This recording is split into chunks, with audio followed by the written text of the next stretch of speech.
Document. I am. Hello. I am your host, Amy Jorgensen, and today's live broadcast is talking about marketing communication structures, the key to success.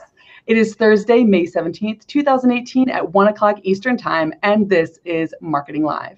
As universities and schools recognize and understand the importance of an integrated branding and marketing strategy, this session will explore the pros and cons of centralized and decentralized marketing communication operations.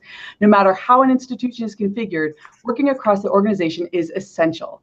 And this episode will share innovative strategies for collaboration and cooperation. Marketing Live is part of a Higher Ed Live network. Our episodes offer you direct access to the best and brightest minds in education.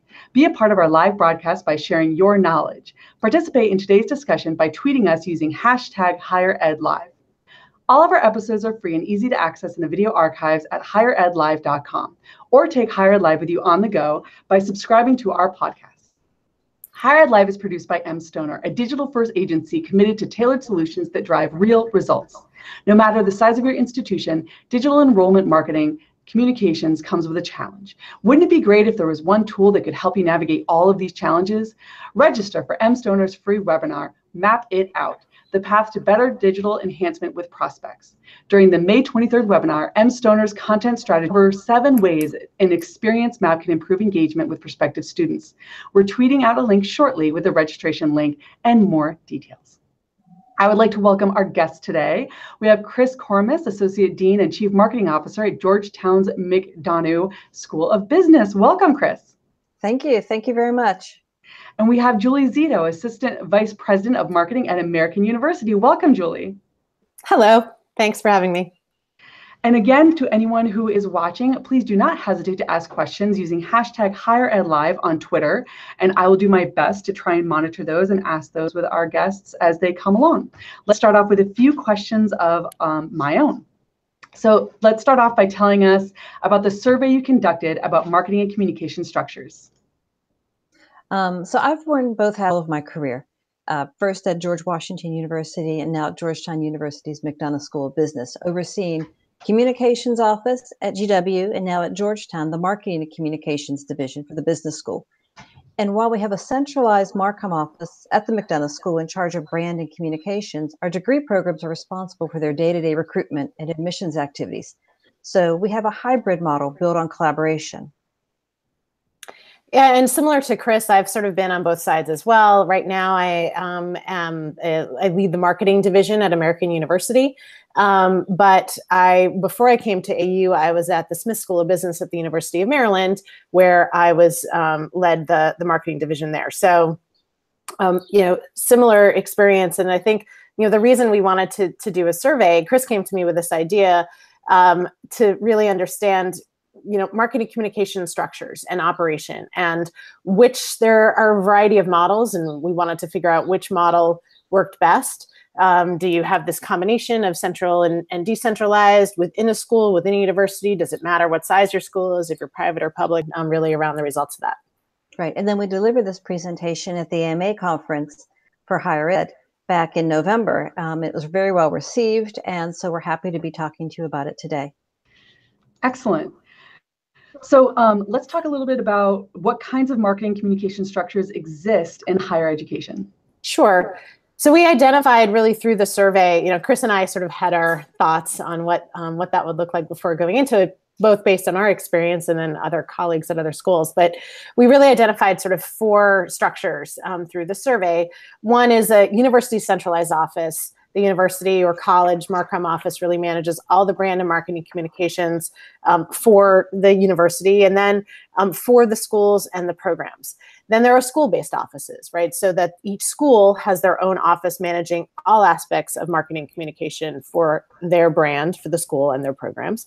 And then these hybrid models where the university's office might determine an overall brand strategy, and then the school is developing and implementing a marketing communications plan within their school, or even sort of a similar kind of hybrid model within a school, where the school is determining the brand strategy, and then the degree programs are managing day-to-day communications and recruitment efforts. Which that's the model we have here at Georgetown. So Georgetown University is responsible for the overall Georgetown brand at the university level. And then at the McDonough School of Business, I'm head of the Marketing and Communications Office. So I'm responsible for the overall brand and raising the visibility of the school. And then we have degree programs responsible for actually recruiting students to fill their seats. But we work really closely in coordination to make sure that the messaging goes out is really one message for the school, but targeted to the various audiences. Right. And at AU, we have a hybrid model where we have the central office really leading the brand strategy and the advertising for the whole university, and also really as an in-house agency for all of the schools that work with us. Not every school does. We don't work with Washington College of Law, for example. They're managing that entirely in-house. But we are really developing the advertising, the strategy, working with them on media. But it's more of a, in partnership with them. And there are efforts that they do on their own as well that sort of have a brand pass, a brand review through us, but they're doing it on their own. So we're in that hybrid space. Very cool. So let's go back a little bit more to the survey. What is some of the methodology for the survey and who responded? Okay, we fielded the survey last summer. So we fielded it in July of 2017. We solicited over 1,000, actually, we solicited 1,000 people in roles like those that we have via email. We received 188 responses. So we had a response rate of over 18.5%, which is pretty good for a survey. Yeah. The groups that we included, the 2016 attendees of the American Marketing Association Higher Ed Symposium attendees, heads of marketing and communications offices at the top 100 universities. Plus, we also dug down to business schools, law schools, engineering schools, schools that tend to have their own marketing teams. We use a list from the AACSB, which is the Association to Advance Collegiate School of Business, their marketing members. And then those who responded, 47% came from the Central University Marcom operation. 53% came from school-based Marcom operations. So it was a pretty nice even split between centralized Central University office and school-based offices. We had CMOs like myself, directors, deans, and we even had one university president respond to our survey. So that was pretty cool. Of the schools that participated, 53% were public, 43% were private. So again, a really nice even balance.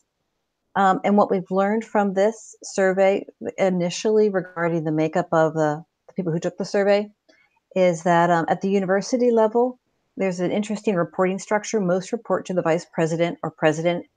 And at the school level, they report to the dean or the vice dean and are responsible for both marketing and communications. And we're going to get into reporting structure a little bit deeper as we go through today's conversation. Yeah, because we found it's actually quite important to people, and it was more challenging for them to get resources. It was more challenging. Their teams tended to be smaller. I think overall visibility and the feeling of the importance of their work and their team as it relates to the university strategy was more challenging the further away that they were. And so that's one of our recommendations, really talks about reporting structure. Yes, absolutely. A lot of it was about empowerment. Yeah. Your advice getting taken seriously. If you reported to a dean or a president or a vice president who had the ear of the president, you were pretty much more assured that your advice was going to be taken and implemented. And that makes sense because I mean you're up at their level and you're not being buried underneath. Right. Yeah. All right. So out of all those different structures, I think we didn't talk about the survey results. So what did the survey results say? So we got the reporting structure information. We got information in terms of the way that the type of work each team did. Did they hire external agencies? For example, 70% of the people surveyed used external agencies for marketing, which included media planning and buying, creative development, brand strategy. 44%, so more of them used for marketing than for communications. But in those that used for communications, media relations came up, crisis communications, which I think is an area that social media are all actually part of the marketing team. But I think that's different. That's actually a recent change for us, or recent in the past. About 3 years, it moved from communications team over to the marketing team. And that was sort of a recognition of the changing way in which prospects are using the web. It used to be more of a a place for news, for faculty news, for research publications, and now it's really used as the biggest branding tool that we have in driving leads and prospects. So that is sort of reflected. That switch is reflected as well. And then the other thing that we talked about was, or we sort of gleaned through the survey, is that if a university has a centralized marketing team, the schools are more likely to do their marketing for their school than rely on university marketing. So there was the heavier percentage of people that we have a central team, they take care of the university, we do the university marketing level. And if the school had an internal marketing team, then the degree programs are more likely to rely on the school-based unit. So within a school, it was less prevalent that there were degree program marketing level, but at a university that the schools were kind of keeping more of that control, and we'll talk about that too. Communications activities and their students and the faculty.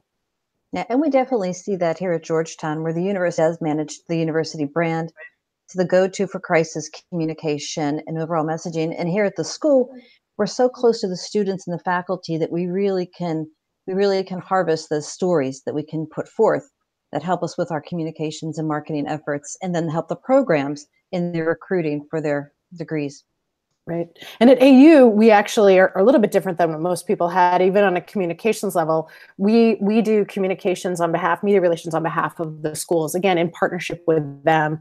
But we have a team, sort of like the action team, and are getting pitches. Essentially, we have an email that's pitches at American that's used internally.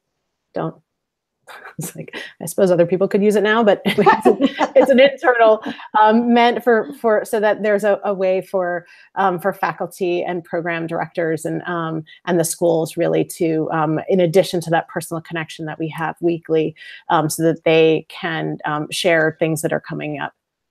Again, it's really a partnership, but it's sort of in that hybrid space. Excellent. I got a couple of notes on Twitter that folks are having trouble watching the video, so I'm trying to respond, giving them the YouTube URL.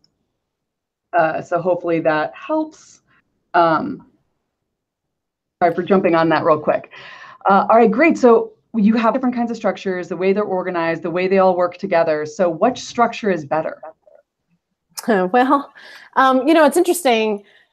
Chris and I were talking about this, when we looked at the results, and both structures seem to work well for those that reported. They seem to be relatively happy with what they have.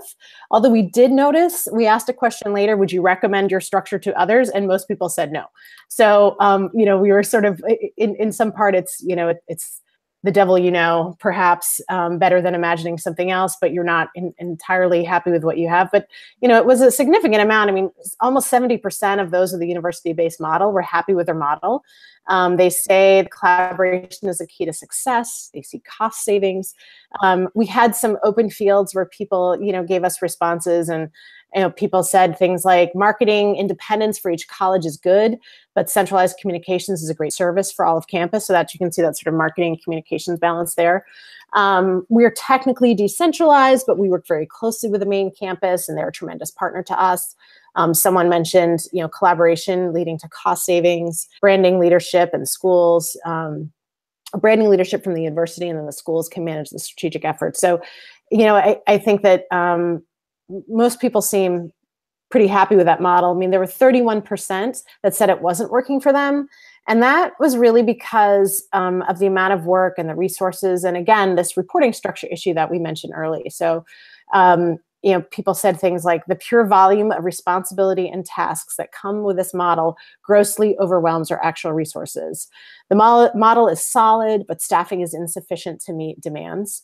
It would be more effective with a bigger staff and a direct line to the president. So there again, it's that recognition. And I think sometimes, as Chris and I said before, those things can go hand in hand in terms of the resources that are given. When the marketing team or communication team is too many layers down, it's not a strategic priority for the institution, and that tends to result in smaller staff and less resources. Right. And then when we're looking at the school-based model, 77% of the people who responded said that, again, that they were happy with their model. They enjoy the independence from the university, but while also looking to the university for brand guidance. Those who had centralized office with their schools, they had more consistent messaging and materials. We find that here, if we have a central office who gets to look at everything that goes out, it's a pretty good chance that the brand is going to be reflected through everything, through all the materials, print materials, web materials. Some of the write-in feedback we received, people like this model because they can create their own message with templates and brand direction from the central university. The central office provides branding leadership, and schools are able to manage their own strategic efforts, which was really important. They said we can provide a more consistent message and brand experience working across our school. And then lastly, they wrote in, we have been able to greatly improve standards and consistency in materials and messaging by having everything flow through one office. And that's sort of what I was talking about, where if everything comes through one office, whether or not you're using templates, you can do a brand check, not just on visuals and colors, but on the messaging going out. That makes sense. So was there anybody who said that the school-based model didn't work for them? Yeah, there were some. Yeah, well, I mean, I guess the remainder, right, of that sort of 20-something percent were concerned about they prefer centralization so the brand can be more aligned. Mm-hmm. Now, this comment spoke to me. Someone said, it would be helpful to have a heavy to lean on when we say no. I've definitely been in that position where the schools, because they are embedded, the school marketing folks embedded with the faculty, that, I'm a little more distant from that relationship, and often ask, the central marketing to come in and give the no answer instead of doing it themselves. Now, we have to discuss that in terms of how we're going to address that. But it was when I saw that, I was like, oh, I've definitely heard that. It sort of reminds me of when the doctor doesn't give the shot; they always wait for the nurse to give the shot. It's like, oh, I want to maintain my relationship with you. Do have a number of reasons, and I think frustrations, and we saw that come through in the when we presented to a really packed room. I was quite surprised at the number of people who are really, really interested in this topic and exploring it. And I think part of it was the expression of sort of the frustrations they felt and looking for other solutions and looking for other people who had maybe transitioned out of a difficult structural situation into something that was more amenable. Yeah, and in addition to the models within the schools and the universities, we also found out that a lot of them are using external agencies. Right. For example, I think it was 70% said they use external agencies for marketing. So that's the media buying, planning, creative. A lot of that's around advertising and brand strategy. And 44% of them said they use outside agencies for communications. So they rely on that for media relations, crisis communications, web designs, publications. Like if they're doing a magazine, they don't have the staff internally. They're hiring outside consultants to do that. Yeah, and I know here at the University of Virginia, we use outside consultants sometimes for big projects, and then and not just for main university branding, but also within specific departments and colleges and stuff like that as well. So I think your results are right on. So it sounds like there are pros and cons to both structures. Can you summarize and kind of highlight some of those for us? Sure. We're talking about centralization versus decentralization. For whom centralization works, they say they see greater consistency, they feel greater control, and they're realizing greater cost savings. So that's if centralization is working for them. That's what they're seeing: consistency, control, and cost savings.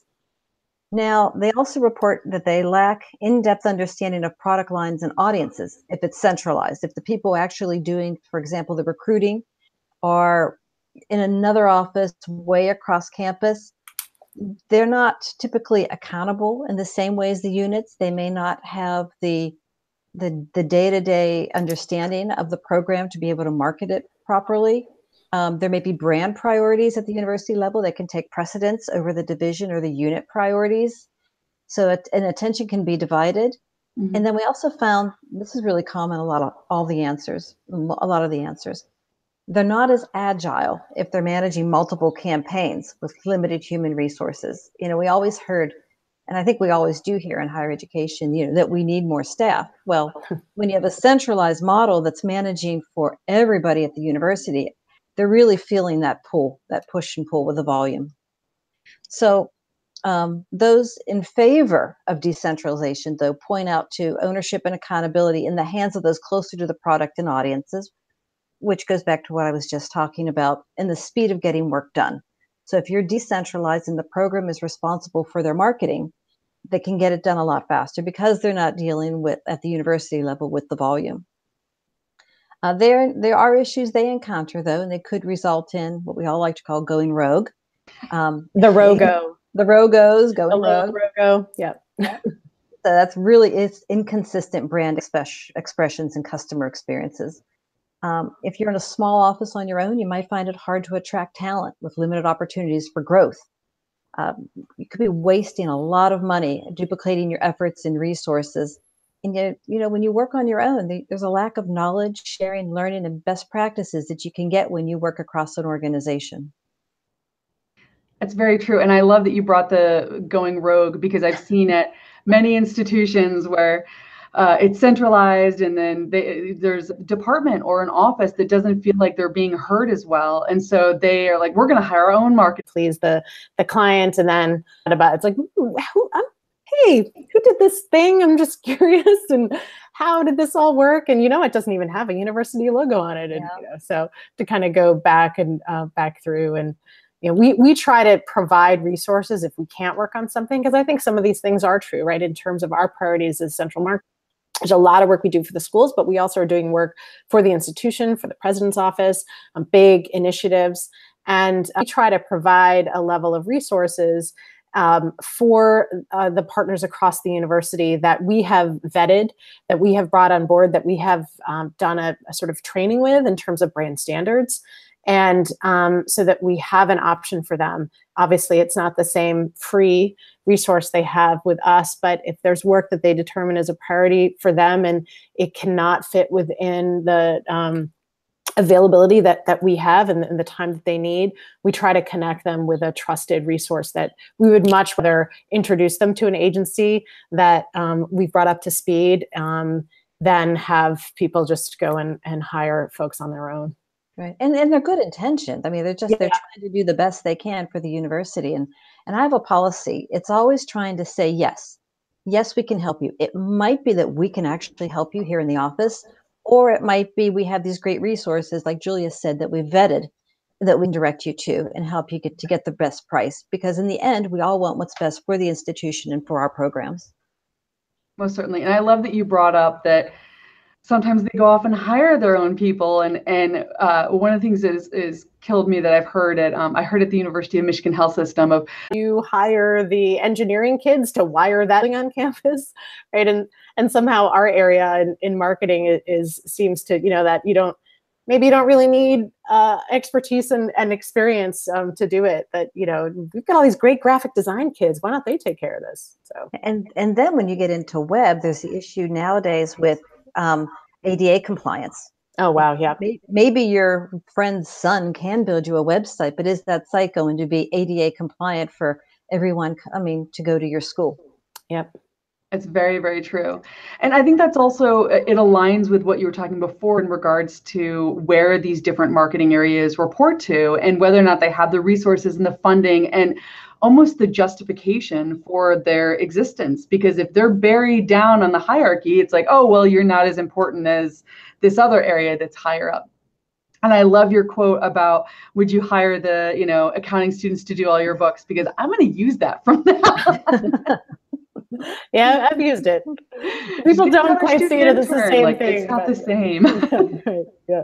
Ours, they found that marketing communications typically report as one unit to the same individual. So I think that maybe we saw something a little bit different there when we were looking at it. But the smaller the institution, the more likely that the marketing communications function is centralized.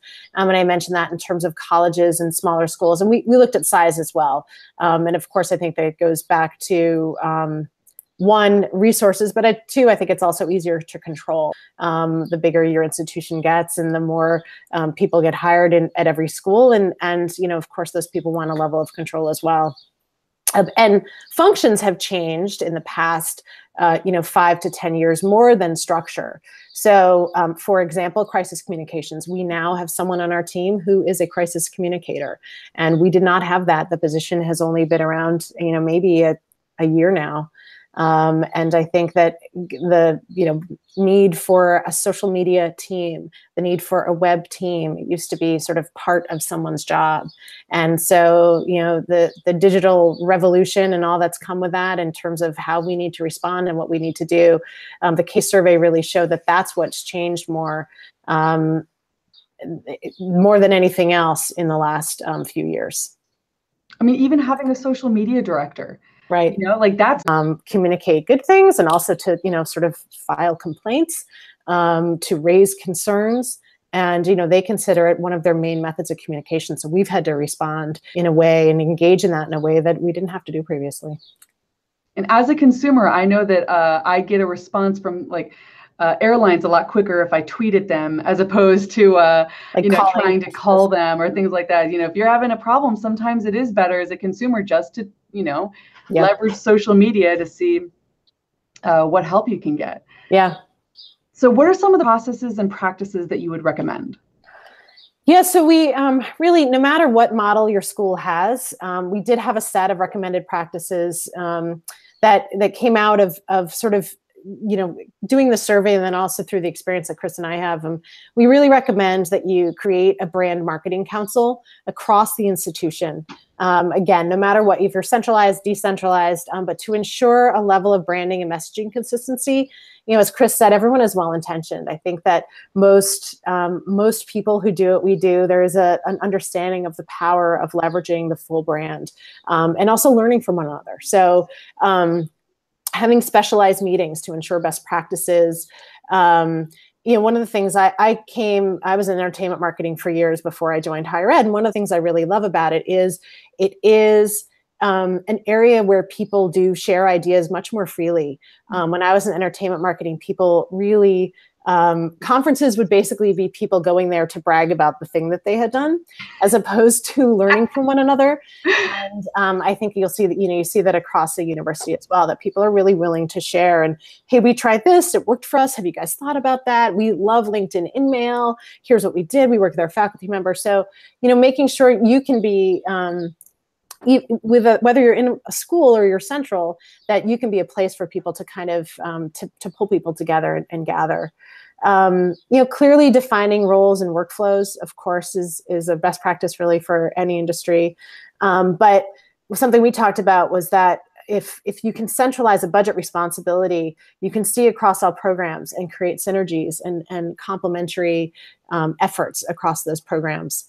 As we talked about before with agencies, we really recommend, if you can, using one central media agency, one central creative agency, if you're going to use outside help, or at least having those agencies that have been vetted and approved through the CMO or through the marketing team, so that things, again, can maintain a level of consistency. You'll also see cost savings. If you give an agency more business, they're going to give you a better rate. If you are able to, you have more buying power as well when you're buying paid media, if you're using one agency instead of every person all going sometimes to the same outlet. I've seen it before where you open up, we live in DC, right? You open up the Washington Post and there's 4 different ads for 4 different schools at the same university. And I wonder, did they know that each other were doing this? Did they coordinate? I hope they got a bulk discount when they did that, right? And then again, the reporting structure. So reporting to the president or the dean can be really important. As we said, it was really a key concern for people in terms of visibility and feeling like they were a priority at the institution. Yeah. And another process I'd like to add sort of goes back to the one Julia just mentioned, whereas if you're using an outside agency, send everything to the CMO or the marketing office so they can not only look at it for brand, but if it's a piece of technology, if it's an email, if it's a website, if it's any sort of piece of technology, have a tech check done. That way you can make sure it works. A lot of those really good intentioned people are creating digital assets that when they're deployed are turning up as black screens. They're just not working. So If they're going to do it on their own, go through the marketing office so the marketing office can take some time, do a tech check on it before it's dispatched. Yep. It's always good to have a second pair of eyes on all levels. And as Chris mentioned before, the WCAG 2.0 compliance, the ADA compliance is really, really important. Not every tool will give you that full level of compliance that you need. We've had that just working with partners. Well, I put on the Wave toolbar and it passed. Like, well, the Wave toolbar isn't up to the standard that you actually need, that we actually follow as an institution. Mm-hmm. So it's really important. And now we have the data collection that we have to go through, and the standards, especially regarding Europe and European students and individuals collecting their data. Are we following the proper procedures for that?